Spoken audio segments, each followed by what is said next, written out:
Number 6. A is equal to log base 2x, b is equal to log base 2x plus 8. Expressed in terms of a and or b, part A, log base 2, square root x.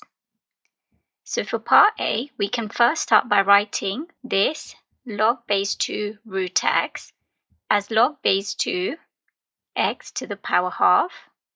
And using the laws of logs, we can write the power half as a coefficient of this term and rewrite it as a half log base 2 x. As we can see, a is equal to log base 2x, and therefore we are just going to replace that with a in the answer that we've got and rewrite it as a half a. Part B, we've got log base 2 x squared plus 8x.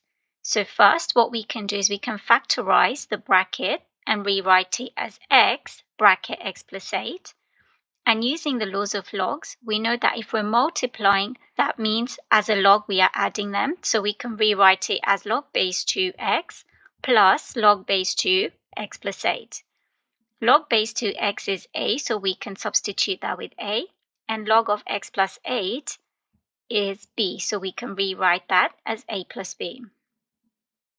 For part C, we've got log base 2, 8 plus 64 over x, and the 8 is a whole number, which means it's got a denominator of 1. So we can first start by rewriting the bracket as a single fraction. So we can write this as log base 2. The lowest common denominator is going to be x, and in order to make 8 over 1 into something over x, we would have to multiply it by x. And we can write this as 8x plus 64 over x as a single fraction. When we have a division, we can rewrite that as a subtraction of logs. So we can rewrite this as log base 2 8x plus 64, take away log base 2 x. For the first term, we can now factorize what we've got in the bracket and rewrite it as log 2 bracket 8 x plus 8 minus log base 2 x.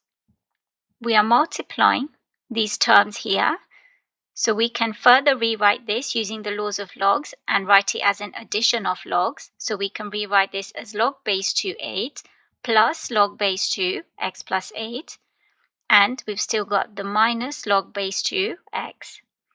We know that we can work this out, so log base 2 8 is equal to 3, and therefore we can substitute that with 3. Log base 2 x plus 8 is just b, and log 2 of x is just a, so we can substitute those in there, which gives us a final answer of 3 plus b minus a.